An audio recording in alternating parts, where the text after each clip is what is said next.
Le procès en diffamation entre Ousmane Sonko et Mame Mbaye Niang, la date du procès en appel a été fixée hier.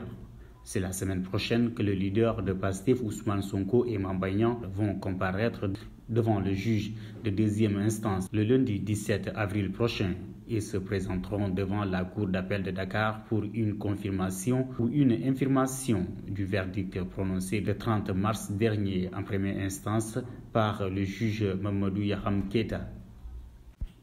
À en croire à nos confrères de Libération, les citations émises aux deux parties comportent une erreur.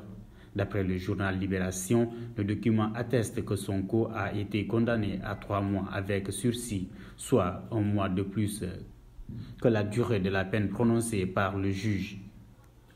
Toutefois, le journal informe que les citations en question ont été retournées pour correction et qu'une nouvelle version devrait être communiquée ce mercredi. Pour rappel, Ousmane Sonko a été condamné à la première instance à 2 mois avec sursis et 200 millions de francs CFA à Mame Mbaye Niang à titre de dommages et intérêts.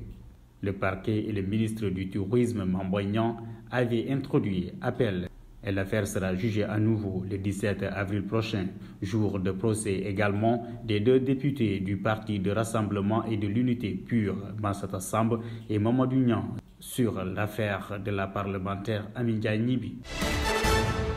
Je ne marcherai pas sur des cadavres pour accéder au palais. Ce sont les mots forts qu'a rappelé Maître Abdoulaye Wade face aux responsables du Parti démocratique sénégalais. Des propos tenus à l'époque où elle faisait face à l'ancien président Abdou Diouf dans l'opposition. Le patron du SOPI, Maître Abdoulaye Wade, par ailleurs ancien président de la République du Sénégal, est revenu sur l'importance de la paix en politique. Car selon lui, la prise du pouvoir doit se faire dans la paix et non pas dans la guerre. Ces paroles reprennent une dimension particulière compte tenu de la tension politique actuelle du Sénégal à l'approche des élections présidentielles. Maître Abdoulaye Wade, figure emblématique de la vie politique sénégalaise, rappelle ainsi l'importance de la stabilité et de la démocratie pour le pays. Cette prise de parole intervient alors que la révision des listes électorales a débuté le 6 avril au 2 mai 2023. En révision des élections présidentielles du 25 février 2024, il reste à savoir si le message de l'ancien président sera entendu par les différentes forces politiques et si les élections présidentielles de 2024 dérouleront dans un climat apaisé. Seul le temps nous édifiera.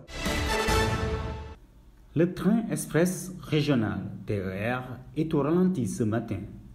Des perturbations sur le réseau du TER, de longues files d'attente au niveau des gares, les usagers sont obligés d'emprunter d'autres moyens de transport. La situation semble causée par un mouvement d'humeur des travailleurs déclenché à la suite de la cessation de la collaboration entre la CTR et l'agent Matigning.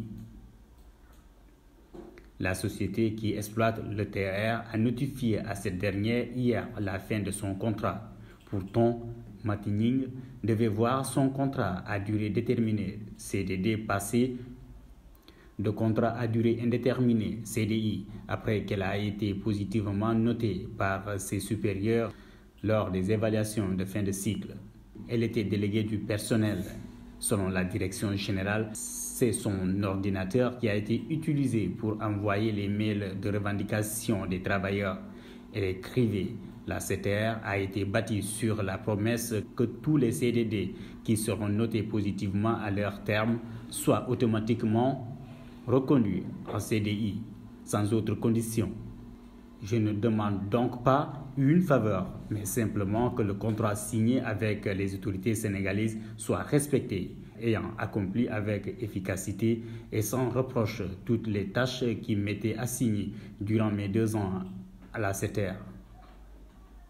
Après quelques heures de perturbation, la situation est revenue à la normale et un préavis de grève de 48 heures a été déposé ce mercredi. Initialement prévu ce mercredi 12 avril 2023, le procès des 40 pêcheurs issus de Kayar et Mboro a été renvoyé au vendredi 14 avril prochain.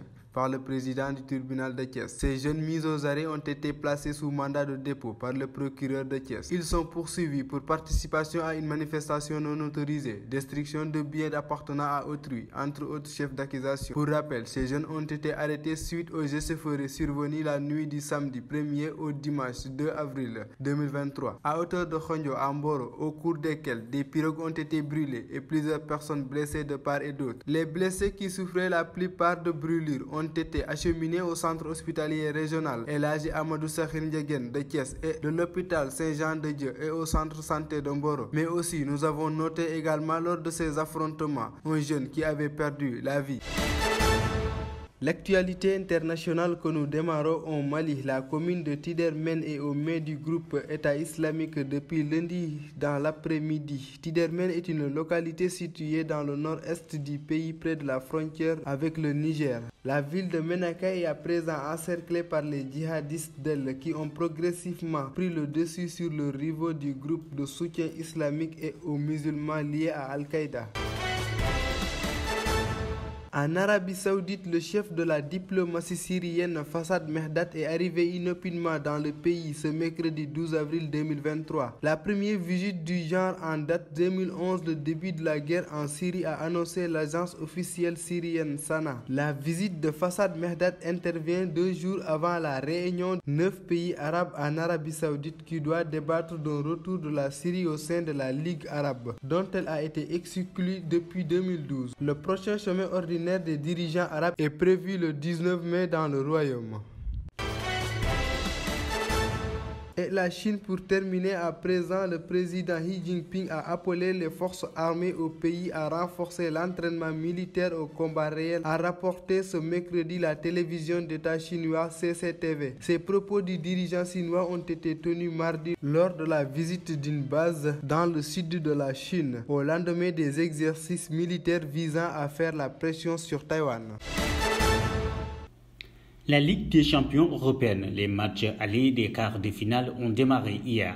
Une véritable démonstration de force, Manchester City a surclassé le Bayern de Munich de Sadio Mané, 3-0. Avec ce score, Manchester City a frappé un grand coup en quart de finale aller. L'attaquant sénégalais de Bayern de Munich, Sadio Mané, est entré en fin de partie de la seconde période.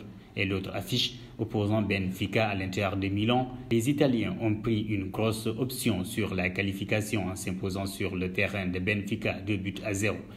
Les Portugais ont été battus à domicile devant leur public. Ce soir, à partir de 19h GMT, 2 rencontres sont au programme. Le club européen champion en titre, Real de Madrid, fera face au Chelsea de Kalidou Koulibaly et d'Edouard Mendy. L'autre quart de finale sera opposé entre 2 équipes italiennes, AS Milan face au Napoli.